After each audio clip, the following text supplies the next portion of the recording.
In today's brief video, we're going to take a moment and discuss the overwhelming feelings of sadness that might occur after a person quits smoking weed.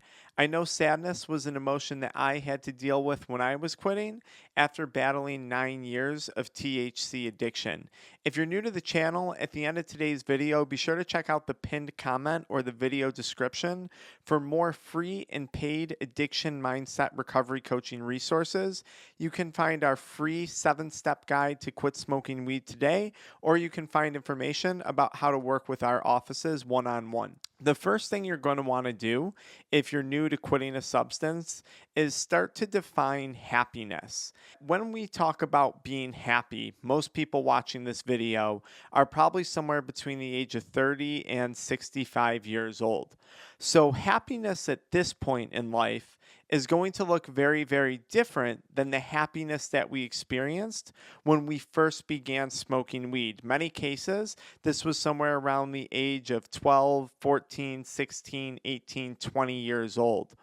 So, happiness now, when we're quitting smoking weed, somewhere between the age of, let's say, 30 to 60, the average age of our viewers, is very, very different than the happiness that we experienced when we were, let's say, 16, 17, 18 years old. If your goal is to quit smoking weed and achieve a level of happiness like you had on, let's say, Christmas Day or at your 18th birthday party or your 16th birthday, or the happiness that you had maybe when one of your parents was tickling you when you were younger as a child or something like that, right? The happiness that you had when you were watching TV shows with family members growing up, the good old times.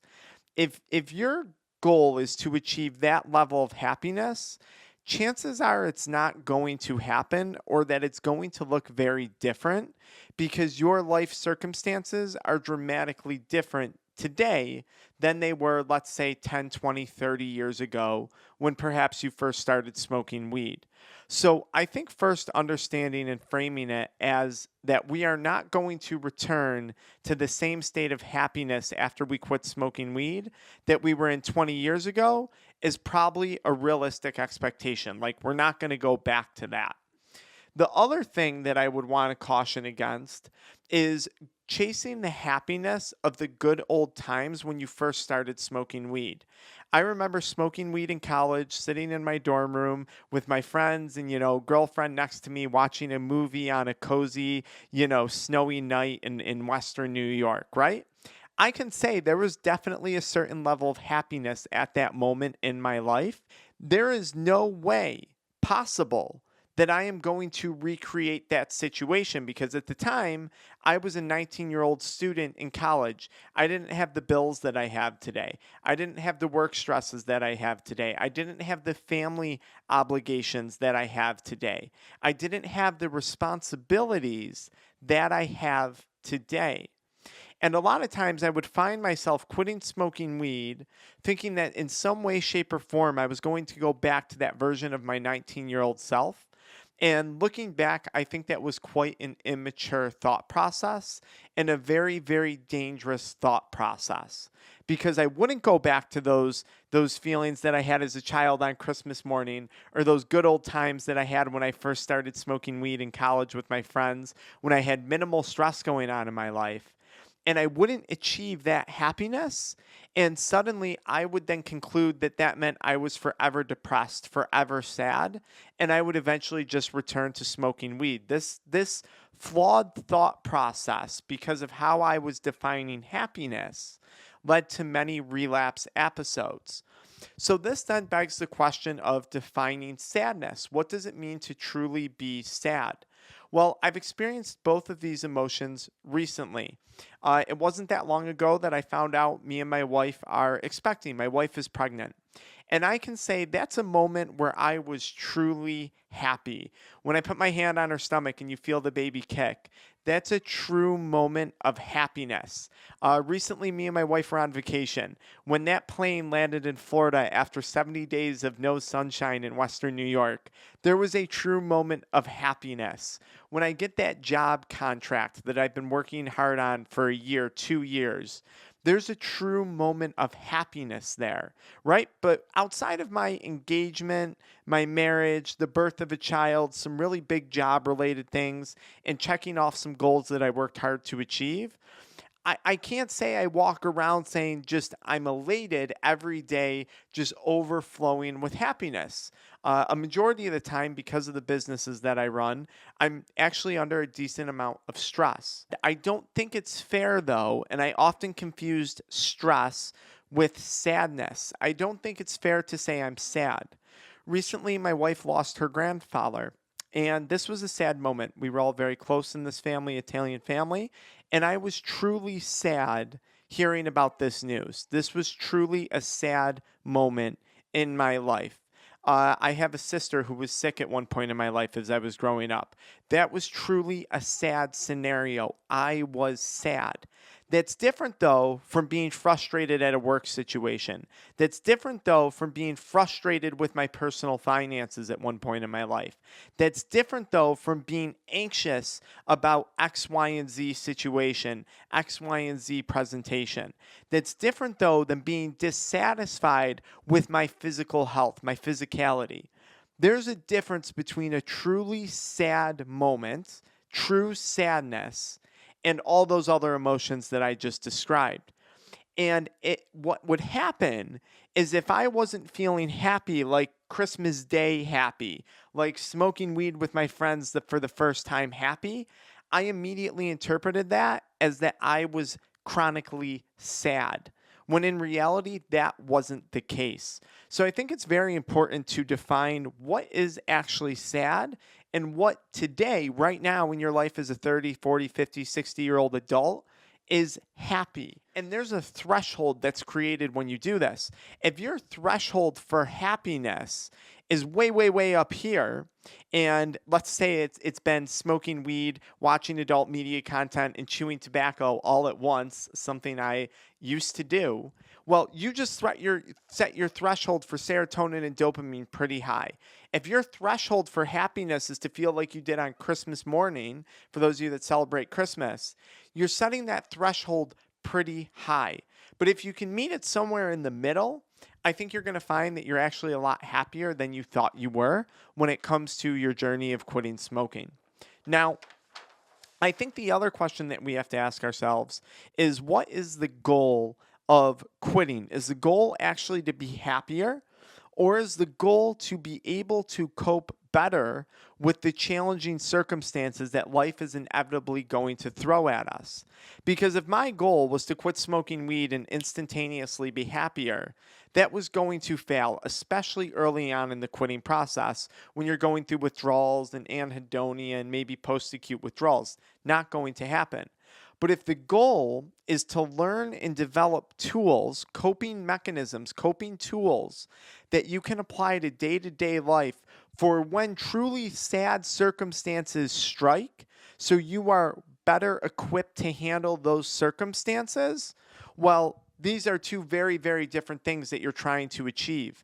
And I think for anyone who's quitting smoking weed, the goal should be to develop new and better and improved coping mechanisms to better handle the inevitably sad things that are going to happen to us as we go throughout our existence. Because if the goal is to be happy 24/7, that's probably not going to happen for many people. And if we fall short of that goal, that may eventually lead to relapse.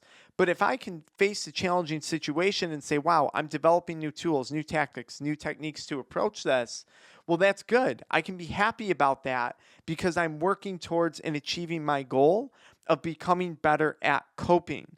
So for those of you quitting who quit with the mindset of you're quitting to be happier, although I would argue largely that you will be happier after you achieve some streak of sobriety, maybe the goal should be, look, I'm trying to cope better so I can better manage the sad things in life, which inevitably is going to lead to a heightened level of happiness. Now, Am I happier since quitting smoking weed? As a disclaimer, of course I am. I have more money in my bank account. I have strengthened relationships. I have better physical health, which when we feel better physically, we tend to feel better mentally. So, yes, across the board, and a million other things. My time, my energy levels, my focus, my sleep is improved, right? All of these things have led to improved mental health, which has led to more happiness. So, just a quick disclaimer there.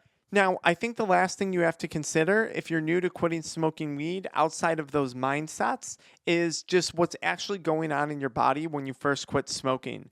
There's a chance that you're experiencing anhedonia. This is a lack of joy in life. And there's a chance that you're experiencing an imbalance within your endocannabinoid system. Remember, the endocannabinoid system is largely responsible for regulating our emotions. And when we first quit smoking weed, that system is no longer being regulated. It's all out of whack because THC is no longer present. You no longer have the phytocannabinoid THC activating the endocannabinoid system. So it takes at least 2 weeks for this system to start to rebalance. I would argue it takes up to 90 days because until you fully detox all that THC out of your system, I don't know that we've really fully began that healing process. Anhedonia often occurs in end stage addiction and early recovery because as we abuse a substance, our brain actually enters a state of dopamine deficit. And then when we quit using that drug, we're depleted of even the little dopamine hits that we were getting, and we start to lose joy, we start to lose motivation, we start to lose drive. This is very, very normal within the first month of quitting smoking weed. And you may also experience post-acute withdrawal symptoms, which can happen anywhere, I'd say arguably within the first 6 months to year of quitting smoking weed as your brain is healing. I promise that doesn't mean you're going to be sad or struggling for a year. I'm just trying to set forth proper expectations. Now, there's some very simple ways, some simple things that you can partake in to ramp up your happiness, or rather, should I say, improve coping mechanisms along the way. Exercise, I think this is a gold standard for most people in recovery.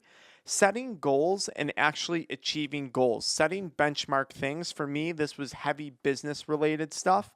It was very neat to set a goal, accomplish that goal, and then be able to relinquish in some of the happiness that would then result. Getting into a flow state. Now, this could be in the form of exercise. They often talk about this in yoga, but I do believe this could come from a person's career. Here on this channel, we tend to work with a lot of entrepreneurs, people with professional licenses. So entering that flow state for me actually is what became a YouTube channel, editing videos, shooting content. That's what puts me in a flow state. And when you're in a state of flow, I think it's very, very hard to be sad because you're moving forward, you're gaining momentum, you're achieving. Problem solving, I think it's important to take on problems, and I think we should reframe our problems when we quit smoking weed. I quit smoking weed and my finances are messed up. I quit smoking weed and now I'm upon the realization that my relationships are messed up. This is a chance for you to go solve those problems. You have now created a new opportunity for yourself to go on and achieve something, do something better. This is a good thing because if we put effort into the problem and we eventually solve that problem, there's a feeling of reward, there's a feeling of happiness.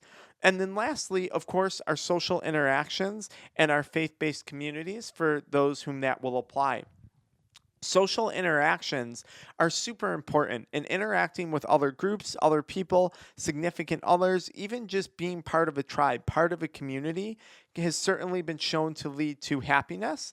And this is certainly something that you can find in a faith-based community if that's something that intrigues you. And then, not to mention, faith as well can be extremely fulfilling, and you see a lot of people who are faith-based who are truly happy even in the darkest of times because they have faith. If you enjoyed the content in today's video, either follow me into the next video about depression when it comes to quitting smoking weed, or check out the pinned comment in the video description to sign up for our one-on-one coaching call, join our Addiction Mindset Accountability community, or gain access to the free resources, including the 7-step guide to quit smoking weed today. I'll see you guys in one of those spots.